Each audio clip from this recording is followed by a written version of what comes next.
अगर आप safe investment की प्लानिंग कर रहे हैं तो यही आपके लिए सही मौका है। क्या वजह है इसके पीछे, पूरी कहानी समझाएंगे। दरअसल खबर यह है कि आज 15 मई को सोने का भाव काफी ज्यादा फिसला है। पिछले महीने अप्रैल में सोने का दाम 1 लाख रुपए प्रति 10 ग्राम तक पहुंच गया था। ऐसे में अब सोने के दाम में गिरावट आई है, मगर लगातार चढ़ने के बाद अब सोने के दाम कैसे फिसलने लगे। सवाल ये भी है कि क्या गिरावट का यही ट्रेंड ऐसे ही जारी रहेगा। पूरी खबर समझाएंगे दैनिक जागरण के स्पेशल शो मेरा पैसा में, क्योंकि मेरा पैसा आपका पैसा और सबका पैसा एक है। और इस शो में हम बात कर रहे हैं उसी पैसे की। नमस्कार, मेरा नाम है अमन जैन और आप देखना शुरू कर चुके हैं दैनिक जागरण का स्पेशल शो मेरा पैसा।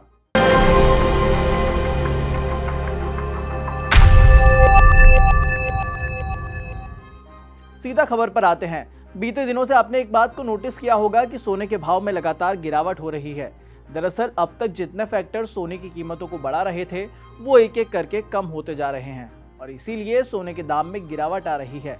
आज गुरुवार के दिन भी सोने के दाम में भारी गिरावट आई। आज MCX यानी कि मल्टी कमोडिटी एक्सचेंज में सोने का भाव 91,593 रुपए प्रति 10 ग्राम तक पहुंच गया है। ये दाम सुबह 11:29 पर रिकॉर्ड किया गया। अब तक सोने की कीमत ने 10 ग्राम 91,211 रुपए पहुंचकर लो रिकॉर्ड बनाया है। इसके साथ ही सोने की कीमत ने 91,692 रुपए पहुंचकर हाई रिकॉर्ड बनाया है। सोने की बात तो हो गई, अब जरा चांदी की भी कीमत पर नजर डालते हैं। 15 मई के दिन 1 किलो चांदी के दाम में भी लगभग 1,000 रुपए की गिरावट आई है। MCX में दोपहर 11:37 पर 1 किलो चांदी का दाम 94,368 रुपए था। इसके भाव में भी गिरावट आई है। इसने अब तक 94,041 रुपए प्रति किलो पहुंचकर लो रिकॉर्ड बनाया है। इसके साथ ही 94,498 प्रति किलो पहुंचकर हाई रिकॉर्ड बनाया है। एक्सपर्ट्स इस पर क्या कहते हैं वो भी बताते हैं। HDFC सिक्योरिटीज के कमोडिटीज एंड एक्सचेंज प्रोडक्ट्स के प्रमुख अनुज गुप्ता का कहना है, गुरुवार को सोने के दाम में जो गिरावट दर्ज हुई इसके कई प्रमुख कारण हो सकते हैं।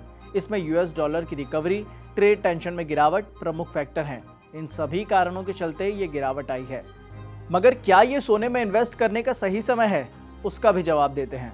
कमोडिटी मार्केट के एक्सपर्ट्स का कहना है कि अभी सोने में निवेश करने का सही समय नहीं है।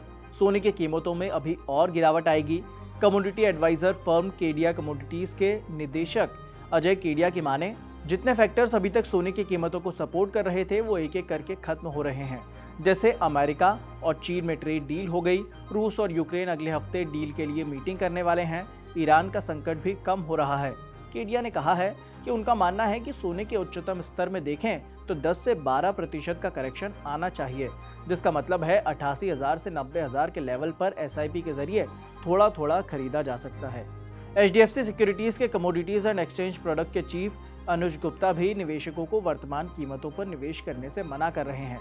गुप्ता ने कहा कि जब सोना 85,000 से 88,000 रुपए प्रति 10 ग्राम तक रेंज में आ जाए तो ही सही खरीदारी का समय है। अनुमान जताया गया है कि अगले 2 महीनों में सोना इस रेंज में आ जाएगा। ऐसे में सोने में निवेश से पहले थोड़ा रुक जाना ही बेहतर होगा। फिलहाल के लिए इस खबर में इतना ही। देश और दुनिया से जुड़े तमाम बड़े अपडेट्स के लिए आप देखते रहिए दैनिक जागरण।